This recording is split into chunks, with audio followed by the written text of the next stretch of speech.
డోలు చప్పుళ్ళు, శివసత్తుల పూనకాలు, పోతురాజుల విన్యాసాలతో భాగ్యనగరంలో ఆధ్యాత్మిక శోభ సంతరించుకుంది. బోనాల పండుగ ప్రారంభం కావడంతో సందడి వాతావరణం నెలకొంది. గోల్కొండ జగదాంబిక అమ్మవారికి తొలి బోనం సమర్పించడంతో బోనాల పండుగ ప్రారంభమైంది. ఇవాళ రెండో బోనం సమర్పించనున్నారు. ఇందుకోసం గోల్కొండ కోటను సిద్ధం చేశారు నిర్వాహకులు. తెలంగాణ సంస్కృతి సంప్రదాయాలకు ప్రతీకగా నిలిచే ఆషాఢం బోనాలు ప్రారంభం కావడంతో భాగ్యనగరంలో పండుగ వాతావరణం నెలకొంది. మహిళలంతా అమ్మవారికి బోనాలు సమర్పించేందుకు సిద్ధమవుతున్నారు.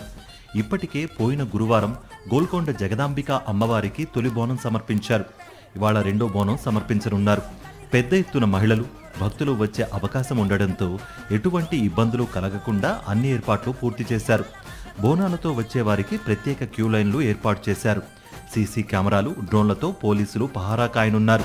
కొంతమంది భక్తులు గోల్కొండ కోటలోనే ఎంతో నియమనిష్టలతో బోనం తయారు చేసి డప్పు చప్పుళ్ల మధ్య మెట్లకి బొట్టు పెట్టుకుంటూ కోటపైకి వెళ్లి అమ్మవారికి బోనాలు సమర్పిస్తూ ఉంటారు. బోనంతో పాటు ఒడిబియ్యం, బెల్లం శాఖను అమ్మవారికి సమర్పించి తమని చల్లగా చూడమని వేడుకుంటారు. మరికొంతమంది భక్తులు అమ్మవారికి బోనం సమర్పించాక కోటలోనే వంటలు చేసుకుని భోజనాలు చేస్తూ ఉంటారు. వారి కోసం కూడా నిర్వాహకులు కోటలో తగిన ఏర్పాట్లు చేశారు. జూలై 24న 2 జంట నగరాల్లో గ్రామ దేవతలకి బోనాలు సమర్పిస్తారు. అదే రోజున గోల్కొండ జగదాంబిక అమ్మవారికి చివరి బోనం సమర్పించడంతో నగరంలో బోనాల పండుగ ముగుస్తుంది. అప్పటి వరకు ప్రతి గురు, ఆదివారాల్లో అమ్మవారికి బోనాలు సమర్పిస్తూ ఉంటారు భక్తులు.